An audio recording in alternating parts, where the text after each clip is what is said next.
সংগঠনে উজনি অসমৰ পৰা বংগীয় মূলৰ যিখিনি মুছলমান মানুহ তেখেতসকলক সন্দেহযুক্ত বাংলাদেশী বুলি কৈ তেখেতসকলক উজনি অসম এৰাৰ যি নিৰ্দেশ দিছে আৰু ঘৰে ঘৰে গৈ যি ধৰণৰ অপাৰেশ্যন চলাইছে সেই বিষয়ে আমি আজি আমাৰ ৰাজ্যৰ মহামান্য ৰাজ্যপালগৰাকীক সৰ্বভাৰতীয় সংযুক্ত গণতান্ত্ৰিক মৰ্চাৰ ফালৰ পৰা এটা হাফিজ বছিৰ আহমেদ কাছিমিৰ নেতৃত্বত এটা সজাতি বিধায়কৰ দল আৰু দলীয় সতীৰ্থ কৰ্মীসকলে আমি আমাৰ ৰাজ্যপাল ডাঙৰীয়াক আমি লগ কৰোঁ আৰু অসমৰ বৰ্তমান পৰিস্থিতি সম্পৰ্কে অৱগত কৰাওঁ আৰু এই বিষয়ে আমি তেখেতে এইটো অৱগত কৰাওঁ যে অসমৰ বিভিন্ন জাতি জনগোষ্ঠীৰ মাজত যি হাতান পৰীক্ষা ভাতৃত্ববোধ সেইটো বিনষ্ট কৰিবৰ কাৰণে কিছু উদ্দেশ্যপ্ৰণীতভাৱে কিছু ৰাজনৈতিক দলৰ বা ৰাজনৈতিক নেতৃত্বৰ মদতপুষ্ট হোৱা বুলি আমি অনুমান কৰিছোঁ আৰু লগতে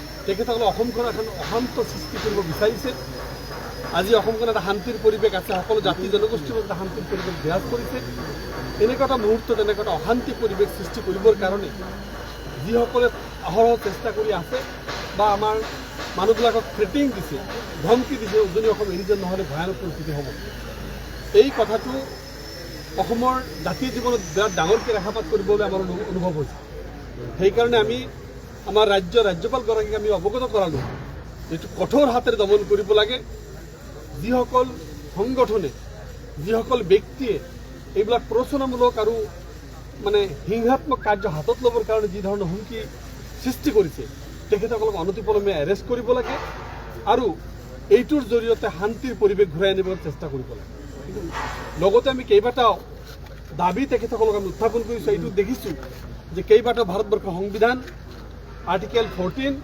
আৰ্টিকেল 21 আৰ্টিকেল 19 আৰ্টিকেল 20 আৰু আৰ্টিকেল 22 এইকেইটা ডাইৰেক্টলি ভায়োলেশ্যন কৰিছে এই ফাণ্ডামেণ্টেল ৰাইটছৰ এই আৰ্টিকেলবিলাক ভায়োলেশ্যন কৰিছে ভাৰতীয় সংবিধান লগতে ইউনিভাৰ্চেল ডিক্লাৰেশ্যন আৰ্টিকেল 3 ভায়োলেশ্যন কৰা বুলি আমি পৰিলক্ষিত হৈছে এই গোটেইখিনি কথা আইনগত কথা আমি আজি আমাৰ ৰাজ্যপালগৰাকীক অৱগত কৰাইছোঁ লগতে ইমিডিয়েট যাতে আমাৰ এটা কঠিন হাতেৰে এইটো দমন কৰে আৰু চৰকাৰৰ পক্ষৰ ফালৰ পৰা বা গভৰ্ণৰ পক্ষৰ ফালৰ পৰা এটা আশ্বাসবাণী যাতে প্ৰদান কৰে যে ইয়াত শান্তিৰ পৰিৱেশ থাকিব কোনোবাই এইটো আইন হাতত তুলি এটা কঠিন ব্যৱস্থা লোৱা হ'ব এইটো কৰে আৰু সকলো শ্ৰেণীৰ মানুহক সকলো শ্ৰেণীৰ ৰাইজক যাতে এটা শান্তিৰ আহ্বান গভৰ্ণৰৰ ফালৰ পৰা কৰে তাৰ কাৰণে আমি এটা আহ্বান জনাইছোঁ আৰু যিখিনি কমিউনেল হাৰমনি বা পাব্লিক এচুৰেঞ্চ কমিউনেল হাৰমনি যিখিনি আছে সেইটো ইষ্টাব্লিছ কৰিবৰ কাৰণে আমি কৰিছোঁ আৰু আপোনালোকৰ জৰিয়তেও আমি সৰ্বভাৰতীয় সংযুক্ত গণতান্ত্ৰিক মৰ্চাই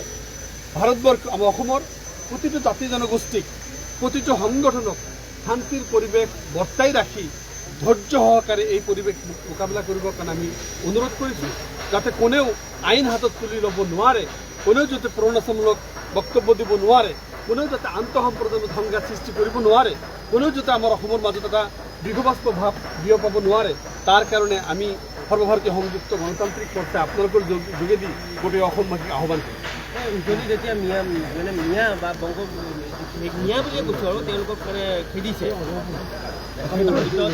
আচলতে সেই কথাটোৱে আমি ইমান কঠিন ভাষাৰে কোনো এটা সম্প্ৰদায়ক ইমান বেয়াকৈ ক'ব খোজা নাই তেখেতসকলে মিয়া সম্প্ৰদায় বুলি কেইদিনমান আগতে হিন্দী সম্প্ৰদায়ৰ ওপৰত অত্যাচাৰ চলিল আপোনালোকে দেখা পাইছে এছপিৰ আগত মন্ত্ৰীৰ আগত তেখেতে আঁঠু কাঢ়িব লগা হ'ল আজি অসমত কি পৰিৱেশ সৃষ্টি হৈছে ইয়াত আইনৰ শাসন ক'ত গৈছে ইয়াত ৰুল অফ ল' ক'ত গৈছে ইয়াত আঁঠু কাঢ়িব লগা হৈছে আজি কিছুমান মানুহে আৰু কিছুমান মানুহ ডাইৰেক্ট উজনি অসম এৰিবৰ কাৰণে বাধ্য কৰোৱা হৈছে এই কথাবিলাকৰ কাৰণেই যাতে অশান্তিৰ সৃষ্টি নহয় অসম যাতে আকৌ উত্তপ্ত নহয় অসম যাতে আকৌ ভাতৃঘাতী সংঘাতৰ সৃষ্টি নহয় তাৰ কাৰণে আজি আমি গভৰ্ণৰৰ ওচৰত আহিছোঁ ধিঙৰ যিজন অভিযুক্ত তেওঁক পানীত পৰি মৰিলে বুলি কৈছে মানে হেণ্ডকাপ লগোৱা অৱস্থাত 5জন পুলিচৰ জিম্মাৰ পৰা কেনেধৰণে পলাবলৈ পালে এই বিষয়টোত আমি আমাৰ যিহেতু ধিঙৰ বিধায়ক আমিনুল ইছলাম ডাঙৰীয়া আছে আপোনালোকে আমিনুল ইছলামৰ পৰা ক্লিয়াৰ লৈ বেছি ভাল এইটো ৰখি দিয়ক ধিঙৰ যিজন ল'ৰাজনৰ নামটো মই পাহৰিলোঁ তেওঁক আচলতে নিহত হোৱা নাই তেওঁক হত্যা কৰা হৈছে কথাটো স্পষ্ট আৰু তেওঁক হত্যা কৰাৰ আঁৰত কেইটামান ৰহস্য ইয়াত আমি গোন্ধ পাইছোঁ তেওঁক এবাৰো কিন্তু মেজিষ্ট্ৰেটৰ তাত হাজিৰো কৰোৱা হোৱা নাই আৰু তেওঁ কি বক্তব্য দিলে, তেওঁ ষ্টেটমেণ্টত আৰু কোনোবা লগত আছিল নেকি, তেওঁ সঁচাকৈ দোষী নেকি, তেওঁক হত্যা কৰাৰ লগে লগে গোটেই কথাখিনি কিন্তু ঢাকি পেলোৱা হ'ল। ইয়াত আমি তাত মানুহৰ মুখে মুখে কিছুমান কথা প্ৰচাৰ পাই আছোঁ যে প্ৰথম ঘটনা হোৱাৰ পিছৰ পৰাই তেওঁলোকে এইটো এষ্টাব্লিছ কৰাত লাগিছে এইটো মুছলমানেই কৰিছে, আৰু তিনিজনৰ অপৰাধী যদি আছিল গোটেইকেইজন মুছলমানৰ ওপৰত এইটো বলপূৰ্বক এইটো ঠেলি দিব লাগে। মুখ্যমন্ত্ৰীয়েও ইয়াত বিবৃতিবাজি আৰম্ভ কৰিলে। কিন্তু তাত আমি ঘটনা তেওঁৰ পৰিয়ালৰ লগত লগ কৰিছোঁ, মই কিশোৰীগৰাকীৰ লগত লগ কৰিছোঁ, তেওঁৰ ওচৰ পাজৰৰ মানুহ, তেওঁলোকৰ সকলোৰে পৰা যিটো খবৰ পালোঁ যে ছোৱালীজনীক ভাল পোৱা যি বেলেগ ল'ৰা আছিল তাৰ পাৰ্টনাৰ কিবা, তাত কিন্তু আৰু দুটা ল'ৰা যে আছিল তেওঁলোক কোন হয়, এই ল'ৰাজনৰ ষ্টেটমেণ্টত হয়তো হ'লেহেঁতেন যে তেওঁলোক মুছলমান নহয়। তেওঁলোকে এই ল'ৰাজনক কেতিয়াবা মদ খায়, ভাং খায়, তাত য'ত ঘটনা হৈছে তাৰ লগতে শিৱ মন্দিৰৰ ওচৰত এই টাইমত মদ ভাং চলে, তাত হিন্দু ল'ৰাও থাকে, দুই-চাৰিটা মুছলমান ল'ৰাও থাকে। গতিকে গোটেই কথাটো ৰহস্যটোত গাপ দিবলৈ ল'ৰাজনক হত্যা কৰা হ'ল। কাৰণ তাত যদি বাকী দুজন অপৰাধীৰ নামটো ওলাই আহে, মুখ্যমন্ত্ৰীয়ে বা বিজেপিয়ে বিচৰা ধৰণে যদি নাম নাহে তেনেহ'লে এইটো লৈ পলিটিক্স কৰিব নোৱাৰিব। গতিকে এই কথাটো কিন্তু সাংঘাতিক ৰহস্যত আছে। এই কথাটো ধিং অঞ্চলবাসীয়ে যিজন অপৰাধীৰ কঠোৰ বিচাৰিছিল, কঠোৰ শাস্তি বিচাৰিছিল, কিন্তু এনেকেই প্ৰমাণ গাপ দিয়াৰ নিচিনা এই ষড়যন্ত্ৰৰ বিচৰা নাছিল। আৰু আজি উজনি অসমত যিটো জ্বলিছে, আমি ৰাজ্যপাল মহোদয় যিহেতু আমাৰ ৰাজ্যখনৰ মুৰব্বী, আমি তেখেতক এইটো জনাইছোঁ, মুখ্যমন্ত্ৰীয়ে যদি প্ৰৰোচনামূলক বক্তব্য দিয়ে, কোনোবা সম্প্ৰদায়ক টাৰ্গেট কৰি যদি বেলেগ সম্প্ৰদায়ক উত্তেজিত কৰে, আৰু যাৰ কাৰণে আজি উজনি অসমৰ ঘটনাবিলাক হৈ আছে, মুখ্যমন্ত্ৰীয়ে য'ত শান্তি সম্প্ৰীতিৰ বাৰ্তা বিলাব লাগে, তেওঁ যদি নিজে প্ৰৰোচনা কৰে, কোনোবা সম্প্ৰদায়ক টাৰ্গেট কৰি বেলেগ সম্প্ৰদায়ক উচতাই, আমি ক'ত যাম? গতিকে ৰাজ্যখনৰ মুৰব্বী হিচাপে আমি ৰাজ্যপালক বিচাৰ দিলোঁ, চাওক মুখ্যমন্ত্ৰীৰ ভূমিকাটো আশাব্যঞ্জক হোৱা নাই। আৰু আজি মুখ্যমন্ত্ৰীয়ে কৈ আছে যে MP ইলেকশ্যনৰ পিছত 22টা ঘটনা হ'ল, 23টা ঘটনা হ'ল, কিন্তু আমি যিমান খবৰ পাই আছোঁ MP ইলেকশ্যনৰ পিছত কমেও 300 ধৰ্ষণৰ ঘটনা হৈছে অসমত। যোৱা দুদিনত 29টা ধিঙৰ ঘটনাৰ পিছত 29টা ঘটনা অসমত হৈছে, আমি সংবাদ মাধ্যমত পাইছোঁ। তাত 4টা ঘটনাত মুছলমান অপৰাধী জড়িত, বাকীকেইটাত মুছলমান অপৰাধী নহয়, কিন্তু মুখ্যমন্ত্ৰীয়ে তাত নিমাত হৈ আছে।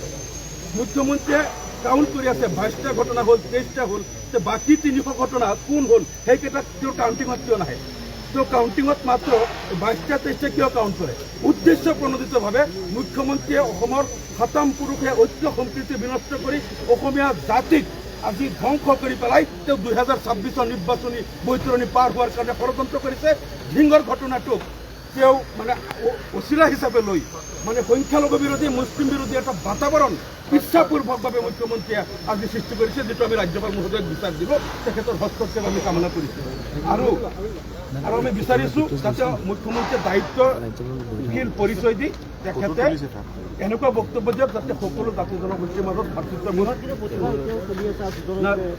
সেইটো। আৰু ইয়াত এই ল'ৰাজনক হত্যা কৰাটো নিশ্চয় প্ৰমাণ নষ্ট। ল'ৰাজনে হয়তো এনেকুৱা বক্তব্য দিছিল, হয়তো তেওঁৰ লগত এনেকুৱা অপৰাধী আছিল যিটো তেওঁ জানে, যিটো মুখ্যমন্ত্ৰীয়ে বিচৰা ধৰণে নাম নহয়, ধৰ্ম নহয়, সেইকাৰণে তাক হত্যা কৰি প্ৰমাণ নষ্ট কৰা হ'ল বুলি আমাৰ সন্দেহ হৈ আছে।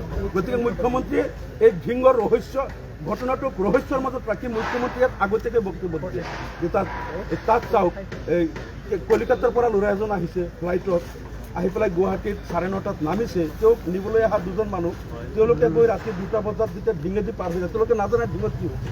তেওঁলোকক তাত কেইটামান ল'ৰাই বলপূৰ্বক তেওঁলোকৰ ফটো লৈ এই 3টা ল'ৰাক পিছদিনা মিডিয়াত কৰাই দিলে যে 3টা পাপণ্ড কৰিব লাগে।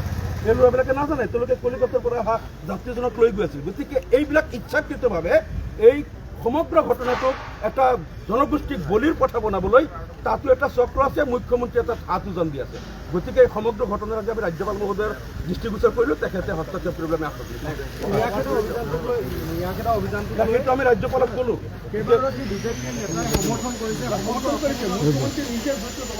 বিজেপিৰ কেইজনমান বিধায়কেও সমৰ্থন কৰিছে। তেওঁলোকে ইচ্ছাকৃতভাৱে 2026ৰ কাৰণে তেওঁলোকে ক্ষেত্ৰ প্ৰস্তুত কৰিব দেখিছে, বিজেপি আৰু জিকিব নোৱাৰে।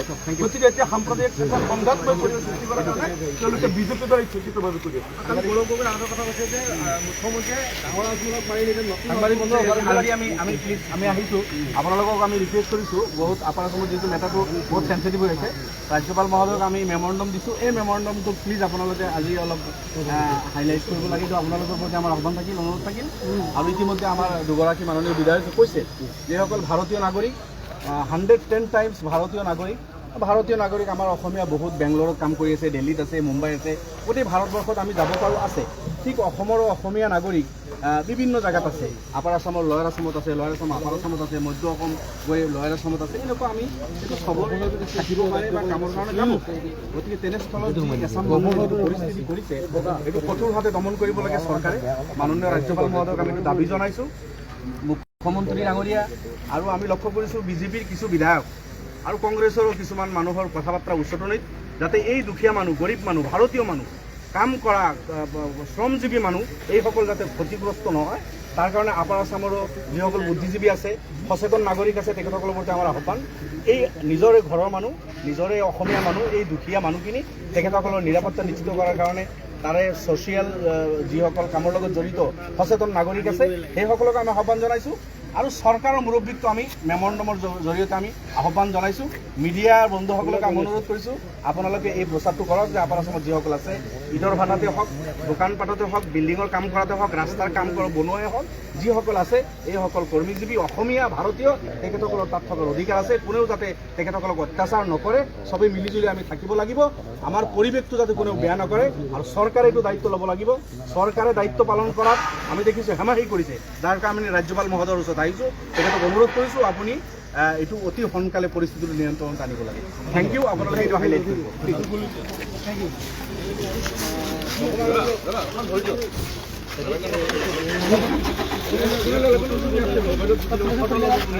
এইফালে ঘূৰি দিয়ক, ঘূৰি দিয়ক।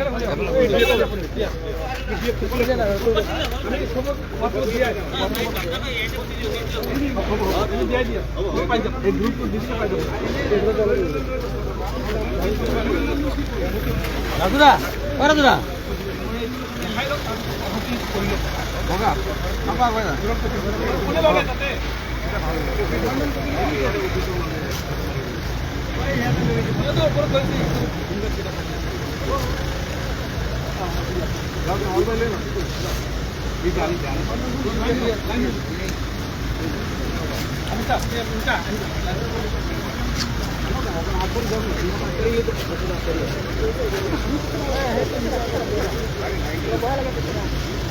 Thank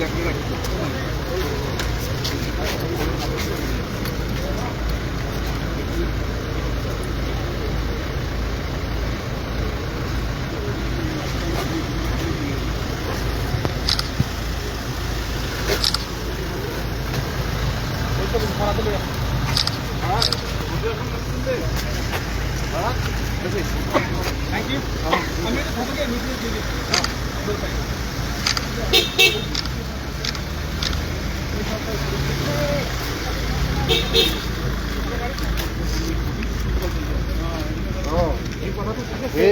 ইটোলে গুচি গ'ল, এইটোতো ডাঙৰ ভিতৰৰ পৰা এৰিলে, এই কথাটো পিছত এৰিব বেলেগ কথা।